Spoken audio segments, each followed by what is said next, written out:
that social media isn't going anywhere. So often what Right. happens is when a parent restricts their teens access to social media, what happens when the teen is 18? What happens when the teen moves out? Or what happens when the teen does have access to social media? They don't have the skills to use it in a way that's maybe a little more, I know the word healthy is quite charged, but, we'll say it just for the sake of our conversation, but in a healthy manner, Hmm. in a way that they're going to say, okay, I know that this is a highlight reel. I know that I'm only seeing what someone wants me to see.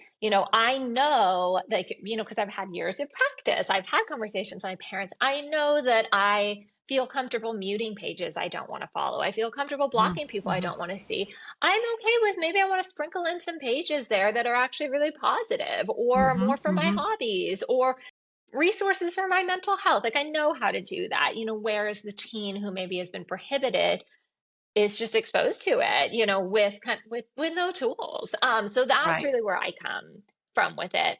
And I really do believe that there are some positive pages on social Yeah, media. absolutely. So it's about helping your team navigate this and come up with Yes, tools and resources to make this a positive experience rather than a heavy and negative experience of, you definitely. know, what are your hobbies? Let's follow some pages that are really inspirational around those hobbies rather Yeah, than like negative and down saying or yeah, yeah. Sprinkle it in, and of Mhm. course, I go into more detail about this in the book, but most teens are not joining social media because they want to follow pages run by therapists. No, of course not. They're going to follow pages of their friends or influencers, but it's about engaging in a conversation with your teen of, how do you feel when you look at these pages? What comes up for you?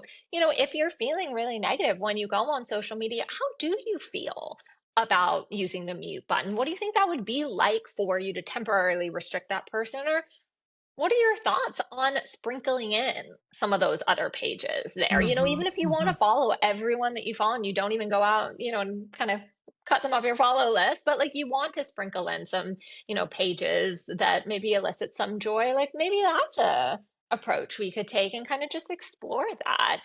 Yeah, being But really intentional yeah, about who do I follow, who do I shut down with yes, following. yes, Like, for example, hiking is a pastime, a passionate pastime for me. So I follow a lot of hiking pages that actually give me ideas by seeing their pictures. Ooh, I want to go hike that. That looks yes, gorgeous.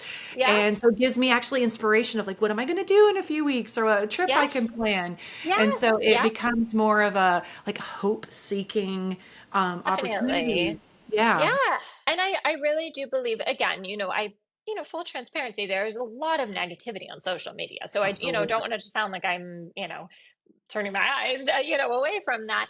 And also for parents to recognize, though, that there are some very positive outlets. So, like not even just the hobbies and the positive, inspirational quotes, but, many teenagers, and I mentioned this example in the book, talked to me that, when they were in their coming out process, that, before they came out, they found, a lot of pages and communities that really helped them feel more comfortable coming Mhm, out, mhm. that it Feel was a that way for support, them. that sense of Yeah, community.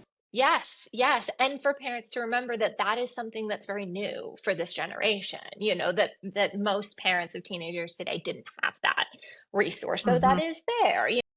Again, I know that you're really having to read between the lines here when it comes to social media, because most times we think of just how horrible how horrible it is, but also, just recognizing it's not always black and white, in every Mm, single mhm. situation How to here. navigate the algorithm, like, is if you Hmm. pause on that thing that's stressful, that's that, like, hyped up news story and pause there and look at that and read it, the algorithm knows that. So if you go, "Oh, Yeah. stress," swipe right past it, the algorithm goes, "Oh, you don't want stress, I'm not gonna give you as much."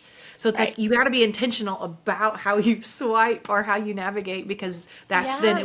what it'll feed you more of. Yeah, yeah. And really, it's, again, I know I'm repeating this, but there's a purpose to it. Just kind of hone it in there, which is, it's about having conversations with your teens, with social media, really like talking to them about their feelings about it versus saying it's bad or you can't use it or I'm going to go on there and I'm going to delete pages that I don't think, are good for your mental health. No, it's collaborating with your teen and talking about it, working together.